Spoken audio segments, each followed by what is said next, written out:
గురువుగారు, తలరాతని ఎవరు మార్చలేరు, దేవుడు రాసేసాడు ఫస్టే అని అంటారు. కానీ ఇప్పుడు చాలామంది అంటున్నారు, తలరాతని మనకు మనమే పూజలు చేస్తూ మార్చుకోవచ్చు అని. అది నిజమేనా అండి మరి? గొప్ప ప్రశ్న నాన్న. అంటే నిజంగా ఇది అర్థం కావాలంటే మంచిగా ఆలోచించాలి. అంటే మనం చెప్పేటువంటి మాటలు కూడా స్పష్టంగా వినాలి వాళ్ళు. వింటే తప్పనిసరిగా అర్థమవుతుంది. ఇప్పుడు భక్త మార్కండేయుడు ఆయన ఆయుష్ ప్రమాణం ఎంత? 16 సంవత్సరాలు. అవునా? అవునండి. మరి ఇప్పుడు మనం చిరంజీవుల్లో ఎవరి పేరు చెబుతాం? మార్కండేయుడి పేరు చెప్తాం. మగపిల్లవాడికి మొలతాడు కడతారు కదా పుట్టినప్పుడు. అవునండి. అశ్వత్థామ బల వ్యాసో అని చెప్పి ఒక శ్లోకం ఉంటుంది. దాంట్లో మార్కండేయుడు కూడా ఉంటాడు. ఈ సప్త చిరంజీవులు అంటారు, 7 చిరంజీవులు ఉంటారు. ఈ 7 చిరంజీవుల పేర్లు చెప్పి మొలతాడు కట్టే దేనికి అంటే సప్తైతే చిరంజీవిన, వీడు కూడా చిరంజీవిగా ఉండుగాక అని చెప్తాం. అంటే అంత గొప్ప భక్తుడు మార్కండేయుడు. ఆయన దేని ద్వారా మార్చుకున్నాడు ఆయన తలరాతని? భక్తి ద్వారానే కదా. సాక్షాత్ పరమేశ్వరుని కౌగిలించుకొని యమధర్మరాజు వస్తే వదలలేదు. యమభాషం శివుడికి తగిలితే శివుడు ఊరుకుంటాడా?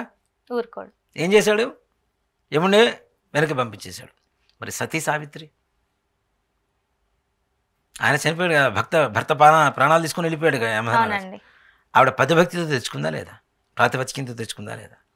అంటే ఇక్కడ చాలామంది పూజలు చేస్తాం, నోములు చేస్తాం, వ్రతాలు చేస్తాం, యాగాలు చేస్తాం, యజ్ఞాలు చేస్తాం, జపాలు చేయిస్తుంటాం, పూజలు ఇవన్నీ చేయిస్తుంటాం. మన తలరాత ముందుగానే రాశాడు కదా, మరి అది ఎట్లా మారుతుంది అనేటువంటిది చాలామందికి ఉండేటువంటి ప్రశ్న.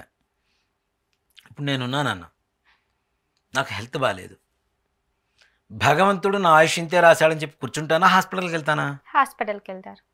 ఎందుకు వెళ్ళాలి?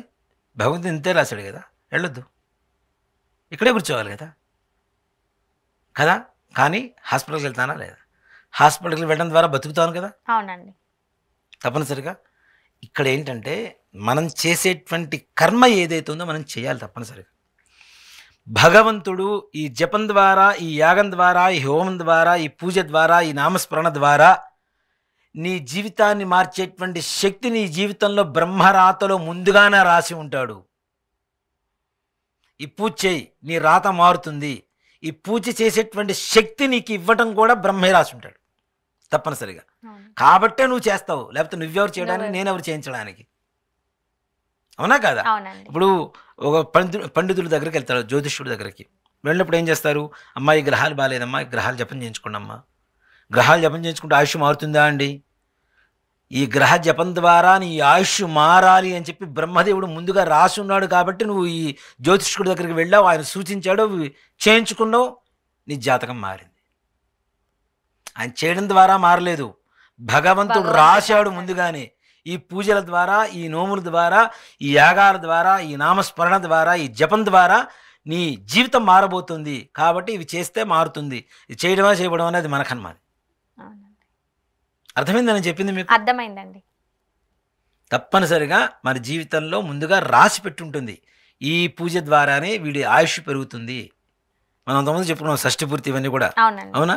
ఇవన్నీ కూడా ఏంటి? ఇవన్నీ చేయమని చెబుతుంది కదా, శాస్త్రం చెప్తుంది కదా. మరి చేస్తే దాని ఫలితాన్ని అనుభవించవచ్చు. అన్నాన్ని చూస్తే కాదు కదా, తింటేనే ఆకలి తీరుతుంది. దాని టేస్ట్ తెలియాలంటే తినాలి. తిన తర్వాత టేస్ట్ బాగుంటే తింటూనే ఉండాలి. అలా అని చెప్పి అతిగా తినమని కాదు. అతి భక్తి కూడా ప్రమాదమే చెప్తున్నా. ఇప్పుడు నేను చేయాల్సినటువంటి ఉద్యోగం మానేసి భక్తిగా దేవుడి దగ్గర కూర్చుంటానంటే నా ఉద్యోగం ఎవరు చేస్తారు? నా భార్య పిల్లలను ఎవరు పోషిస్తారు?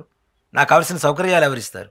మన పని మనం చేసుకుంటూ, మన మానవ ధర్మాన్ని మనం చేసుకుంటూ భగవంతుడి నామస్మరణ చేయడం ద్వారా తప్పనిసరిగా విపత్తుల నుంచి దూరం అవ్వచ్చు, బయటపడవచ్చు.